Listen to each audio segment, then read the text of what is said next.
All right, let's watch this one.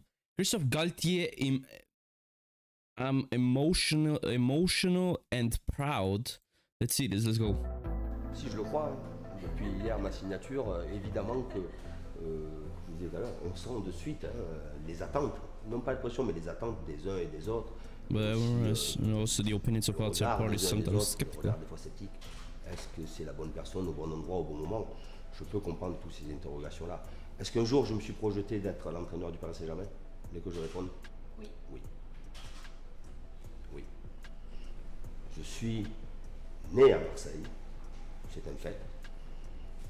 Mais maintenant, depuis quasiment 10 ans, mais même avant, le Paris Saint-Germain a toujours été un club à part. C'est le club de la capitale, c'est celui qui représente, à mon sens, au mieux le football français.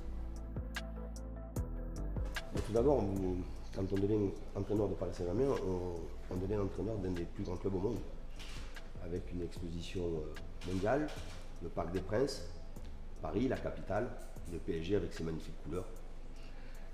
Évidemment qu'il y a il peut y avoir beaucoup de pression, et c'est pas comme ça que je le ressens. Évidemment, je suis fier, j'étais même un peu ému au tout début quand je suis arrivé tout à l'heure au Parc des Princes, parce que je sais qu'il y a beaucoup d'entraîneurs qui aimeraient être à ma place. Après, il y a le poids des responsabilités. On a une obligation de résultat évidemment en termes de victoire, mais aussi en termes de qualité de jeu, et aussi en termes d'image. Mental. Et c'est là-dessus que nous allons, évidemment, là-dessus que je vais me concentrer dans le travail avec mes joueurs, avec mon équipe technique, avec mon staff médical, pour faire en sorte qu'on puisse vivre une saison non pas agréable, mais une magnifique saison, déjà en termes d'ambiance, mais aussi en termes de qualité de jeu et de résultats.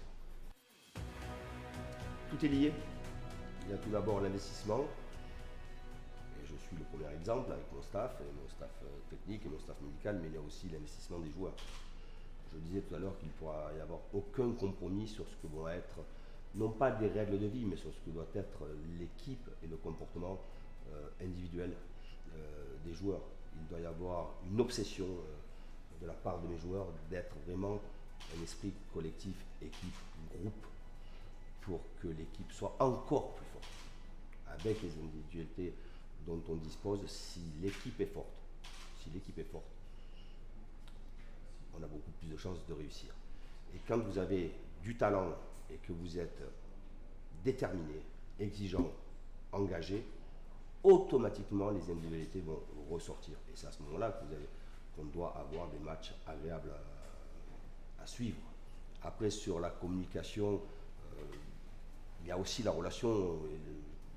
J'ai par habitude de m'adapter évidemment au groupe et aux joueurs dont je dispose, mais il y a aussi ce que je veux imposer aux joueurs en termes d'exigence et de professionnalisme pour que le PSG puisse gagner. Mental.